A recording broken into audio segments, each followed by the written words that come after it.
안녕하세요. 새로운 한 주도 주님을 여러분의 삶 가운데 중심으로 모시고 살아갈 수 있기를 예수님의 축복합니다.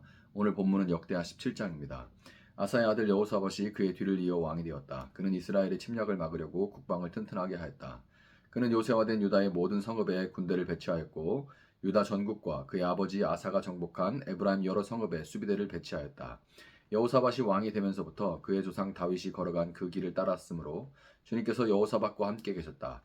여호사밧은 바알 신들을 찾지 아니하고 다만 그의 아버지가 섬긴 하나님을 찾으며 그 하나님의 계명을 따라 살고 이스라엘 사람의 행위를 따르지 않았으므로 주님께서는 여호사밧이 다스리는 나라를 굳건하게 해주셨다. 온 유다 백성이 여호사밧에게 선물을 바치니 그의 부귀와 영광이 대단하였다. 그는 오직 주님께서 지시하신 대로 살기를 다짐하고 유다의 산당과 아세라 목상을 없애버렸다. 그는 왕이 된 지 3년째 되는 해에 지도자들인 베나일과 오바댜와 스가랴와 느다넬과 미가야를 유다 여러 성읍에 보내어 백성을 가르치게 하였다. 그들과 함께 레위 사람들 곧 스마야와 느다냐와 스바랴와 아사엘과 스미라목과 여호나단과 아도니아와 도비아와 도바도니아 이런 레위 사람들을 보내고 또 그들과 함께 제사장 엘리사마와 여호람을 보냈다. 그들은 주님의 율법책을 가지고 유다 전국을 돌면서 백성을 가르쳤다. 그들은 유다의 모든 성읍을 다 돌면서 백성을 가르쳤다. 유다의 주위에 있는 모든 나라는 유다를 보호하시는 주님이 두려워서 감히 여호사밧에게 싸움을 걸지 못하였다. 어떤 블렛 사람들은 여호사밧에게 조공으로 예물을 바쳤고 아라비아 사람들은 짐승떼 곧 수량 7,700마리와 수점소 7,700마리를 바쳤다. 여호사밧은 세력이 점점 커졌다. 그는 유다 안에 요사들을 세우고 양곡 저장 성읍들을 세웠다. 이렇게 그는 유다 여러 성읍에 많은 일을 하여 놓았고 예루살렘에는 전투병력과 용사들을 배치하였다. 가문별로 병적의 오른 수는 다음과 같다. 유다 가문에 속한 천부장 가운데서는 천부장 아드나가 으뜸이 되어 용사 30만 명을 거느렸고 다음으로는 여호하나니 28만 명을 거느렸고 그 다음으로는 주님을 위하여 자원하여 나선 시그리의 아들 아마샤가 용사 20만 명을 거느렸다. 베냐민 가문에서는 용장 엘리아다가 활과 방패를 잡은 사람 20만 명을 거느렸고 다음으로는 여호사밧이 무장한 병사 18만을 거느렸다. 이들은 모두 왕을 모시는 군인들이었다. 왕은 이 밖에도 유다 전역 요새에다가 군인들을 배치하였다. 아멘. 자, 어릴 적에 이제 즐겨봤던 만화 영화들에는 선과 악이 아주 명확했습니다. 그래서 그 시절에 이제 뭐 동생과 또는 친구들과 만화 영화를 보다 보면은 야, 착한 편이 누구야? 나쁜 놈은 누구야? 이렇게 물어봅니다. 그러면 그런 질문에 답을 하기가 그렇게 어렵지 않았어요. 제가 착한 애고 얘가 나쁜 놈이야. 뭐 나쁜 놈이 이랬어. 뭐 이렇게 얘기를 하죠. 그런데 이제 나이가 들어가면서 느끼는 게 뭐냐면 사람은 선과 악으로 쉽게 갈리지 않는 입체적인 존재라는 그런 사실을 이제 나이가 먹으면서 알게 되는 거예요. 흑이냐, 백이냐, 그런 거는 세상에 분명한 흑, 언제나 흑 이런 거 별로 없고 언제나 백 이런 것도 별로 없고 사람은 대부분 회색지대 어딘가에 머물러 있다는 것을 알아가게 됩니다. 오늘 본문의 여호사밧 왕도 그런 입체적인 그런 존재입니다. 그는 통치 기간 동안 밝은 면과 어두운 면, 강한 면과 약한 면을 다양하게 보여주는 그런 아주 입체적인 인물이었어요. 열왕기나 역대기나 왕의 이 영적인 상태는 대개 이스라엘 백성들 전체의 상태를 그대로 반영하는데요. 여호사밧은 입체적이고 복합적인 인물이긴 했지만 하나님을 결코 떠나지는 않았습니다. 결국 연약하고 온전하지 못함에도 불구하고 하나님을 떠나지 않은 여호사밧 왕과 그를 대표로 하는 이스라엘 백성들을 하나님이 어떻게 다스려 가시는지를 보여주는 것이 역대기 기자가 무려 4장이나 할애해서 여호사밧 왕의 이야기를 기록한 의도이고 이것은 시대를 넘어서 신앙의 굴곡 올라가고 내려가고 올라가고 내려가고 오늘은 하나님 사랑한다 하다가도 내일 하나님 없는 것처럼 살아가는 이런 음과 양을 동시에 가지고 있는 이런 신앙의 굴곡이 많은 우리에게도 그대로 적용될 수가 있는 것입니다. 여호사밧은 아버지 아사에 이어서 왕이 됐죠. 아사는 철저한 종교 개혁을 나름 단행을 했지만 41년을 다스린 뒤에는 여전히 개혁할 것이 많이 남아 있었습니다. 특별히 아사는 산당을 제거하지 못했다라고 성경에 기록이 되어 있는데요. 산당이라는 것은 가나안 원주민들이 우상 앞에 제사하던 그런 장소였습니다. 예전에 선앙당 같은 그런 느낌들이에요. 산에 산당을 지어서 곳곳에서 우상에게 제사를 드리던 그곳이 바로 산당입니다. 그런데 성전이 완공되기 전까지는 솔로몬도 기브온 산당에서 제사를 드렸을 정도로 기브온 산당이 제일 컸어요. 그래서 기브온 산당에서 제사를 왕도 드렸을 정도로 이스라엘이 하나님 앞에 제사하는 용도로 가나안을 정복한 이후에는 용도가 변경이 됐습니다. 우리식으로 말하자면 조상신을 섬기는 제사를 추모 예배로 바꾼 것이라고 할 수가 있습니다. 선교적으로 바꾼 거죠. 제사 드리는 것을 이제 추모 예배로 바꿔서 조상을 이제 기리는 것은 유지를 하는 그런 그러면 그렇지만 뭐 조상을 기리되 하나님 앞에 예배하는 그런 식으로 바꾼 거죠. 그런데 이제 이 시간이 지나면서 성전이 생겼는데도 이스라엘 백성들은 자기의 편의대로 산당에서 제사를 드리는 것을 멈추지 않았고 성전이 생겼는데도 자기들의 편의대로 가까운 산당에 가서 제사 드리는 것을 멈추지 않았고 이것은 산당 뒤에 굳이 아세라상이라는 말이 세트처럼 항상 함께 오는 것.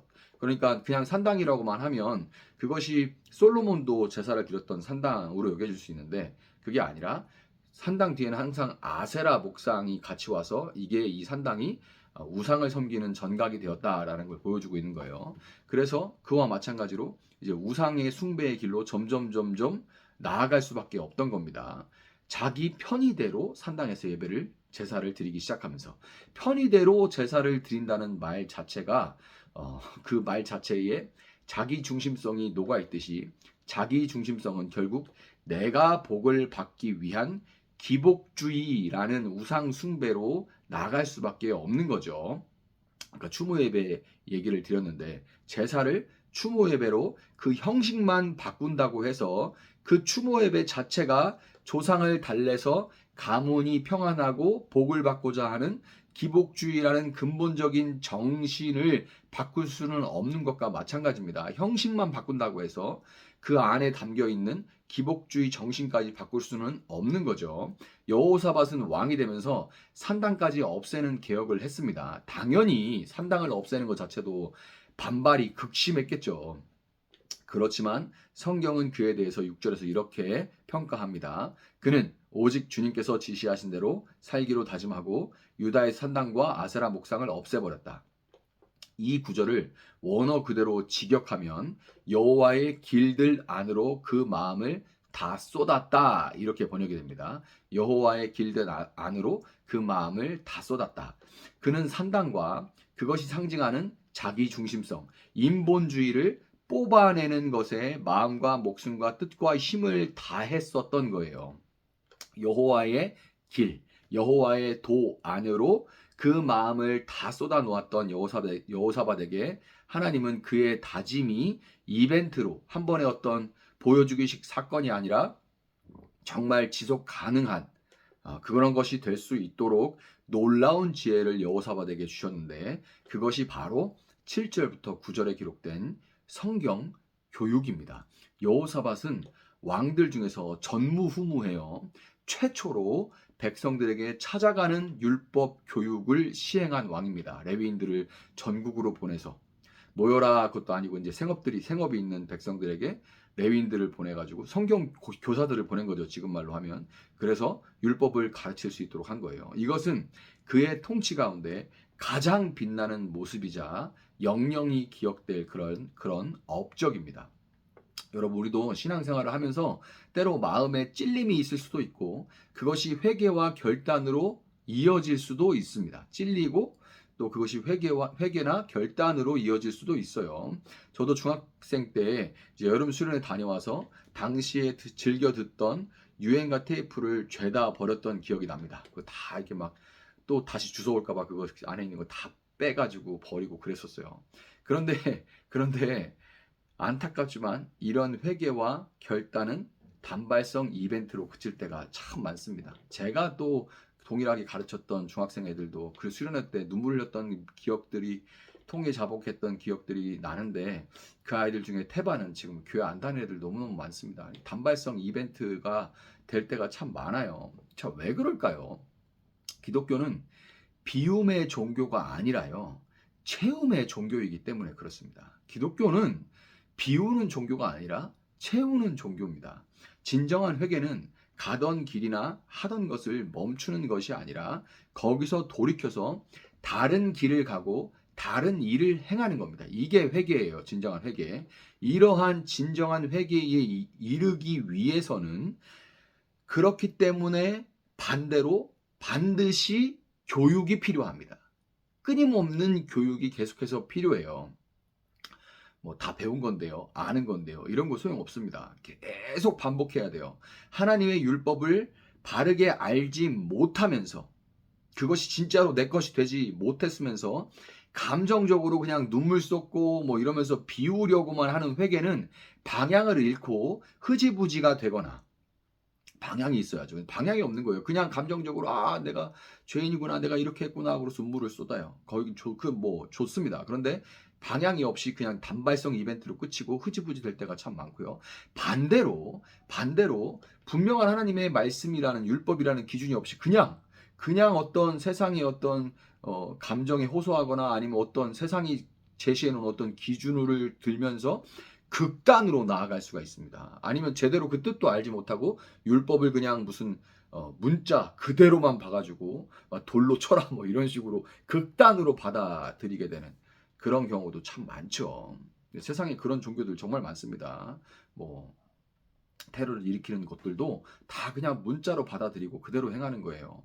여러분 하나님 말씀을 교육받음으로 진리로 채워져 갈 때 계속해서 채워야 돼. 왜 이게 계속 그렇게 되지 않고 나는 왜 계속 왔다 갔다 해요? 왜 나는 이렇게 왔다 갔다 하는 진폭이 많이 커요? 100이면 100 말씀을 제대로 모르기 때문에 그렇습니다. 성경 읽는 사람 못 봤어요. 그런 사람 치고. 그 말씀을 천착하여 모르면 묻고 목사에게 배우고 교사에게 배우고 또 교사가 배우자고 할 때 참여하고 하는 거 못 봤습니다. 그냥 한 번 행사 아니면 한 번 어떤 집회 이런 데서 은혜 받고 막 눈물 쏟고 뭐 헌금도 하고 회개도 하는데 근데 왔다 갔다 하는 거예요. 꾸준하게 엉덩이 붙이고 배우는 걸 못 한단 말이죠.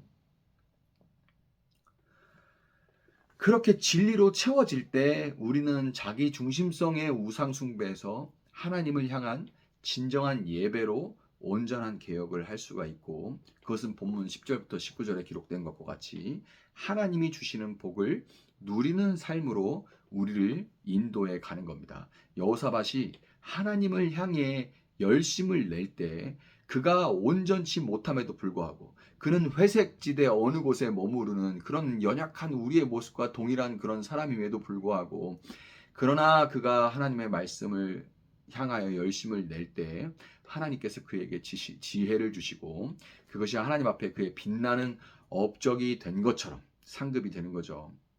하나님이 그것을 기록하시고 성경에도 기록을 해놓은 거예요. 업적이 됐던 것처럼 오늘 말씀을 붙들기 위해 이렇게 잠시나마 하나님 말씀을 붙들고 하루 가운데 바쁜 시간을 쪼개어 하나님 앞에 드리고자 하는 이런 여러분들에게 하나님께서 지혜를 주셔서 그분을 온전히 오늘이 섬기는 그런 새날로 삼아주시기를 또 오늘이 기억되는 오늘이 될 수 있기를 그렇게 하나님께서 여러분의 날을 만들어 가시기를 예수님의 이름으로 축복합니다.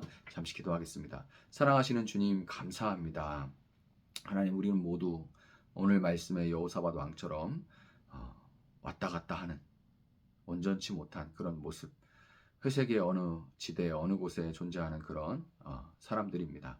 그러나 하나님 그럼에도 연약한 우리가 하나님 말씀을 붙들고자 할 때 하나님께서는 지혜를 주시고 하나님 그 지혜를 주심으로 우리가 하나님의 율법을 온전히 알도록 이렇게 공부하고 익힐 수 있게 하는 그런 지혜를 여호사밧에게 주신 것처럼 우리도 이 신앙 가운데 하나님께서 우리를 붙드시고 우리를 세워가실 지혜를 주실 줄을 믿습니다. 하나님 우리 마음을 돌이켜 오늘 이 말씀을 붙들고 기도하는 것처럼 작은 열심으로 하나님 앞에 나아갈 때 우리가 더욱더 하나님께 속하게 하시고 우리가 더욱더 하나님 앞에 든든히 서갈 수 있도록 주님 도와주시고 하나님께서 우리를 여호사밧을 만들어 가시고 이스라엘을 만들어 가신 것처럼 날마다 다듬어 가지고 빚어 가실 수 있도록 주님 우리와 함께하여 주시옵소서. 이 새날이 참으로 이 새날을 새날의 말씀을 통하여 하나님께 붙어 있고자 하는 그 작은 열심으로 하나님 앞에 서는 모든 사람들을 하나님 오늘 복 주시고 주와 명철로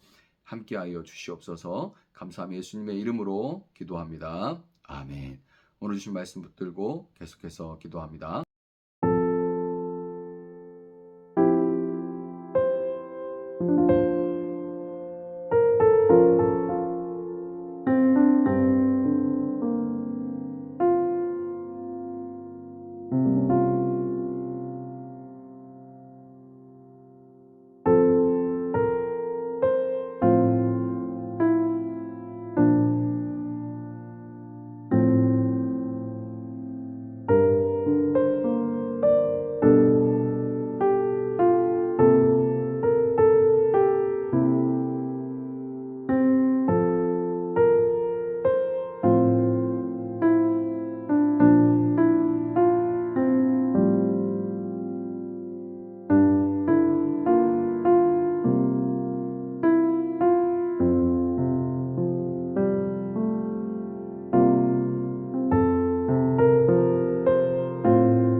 아멘.